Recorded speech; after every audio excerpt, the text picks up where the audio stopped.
Where did we go wrong? It's a question quite a few of you will have been asking yourselves over the past year. I'm going to try and answer that question.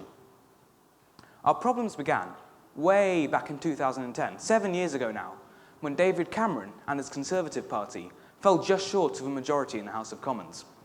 A majority is when at least half the seats belong to members of your party. But because you can force MPs to do as you say, if you're their party leader, it effectively gives you 100% of the power, because that is how democracy works. To achieve a majority, David Cameron had to approach Nick Clegg and the Liberal Democrat Party. The Lib Dems and their 50 or so MPs would be enough to push the Tories past the majority line. Nick Clegg agreed to a deal and the coalition government was formed. They ruled stably, albeit terribly, for 5 long years. 5 very long years. But in 2014, they were given a scare by Nigel Farage and the United Kingdom Independence Party, who won 26% of the votes in the European election, which is very ironic because all of those MEPs are going to be losing their jobs very soon. But it was a scare for David Cameron, so he decided to give the people of the United Kingdom a referendum on our membership of the European Union to win votes back from UKIP.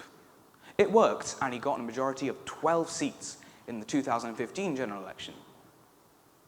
After a while, David Cameron realised that the people actually did want a referendum. So he said, OK, we'll set the date, June the 23rd. But he was pretty cocky because no one was actually going to vote leave. I mean, the lies and the Brexit bus, £350 million a week will get the NHS. It's not going to happen. 52%, it seems. 52%, well, actually 37% of the electorate, and so only 29% of the country. But that is still a vast majority, which gives us a strong mandate for a hard Brexit, because that is how democracy works. David Cameron promised to resign after hearing that Article 50 should be triggered, but instead resigned, instead of triggering Article 50, which allowed Theresa May to take place as Prime Minister of the United Kingdom. That's why we see her standing outside Downing Street. It would be a bit creepy otherwise. But Theresa May, good on her, she's been a rock that we can cling to in the sea of chaos. She has been our lighthouse in this troubled time.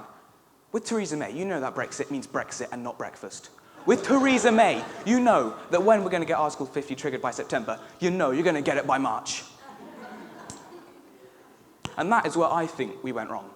And I'm not going to say how we can make it better, because if people started suggesting solutions to problems, well, we wouldn't be where we are today.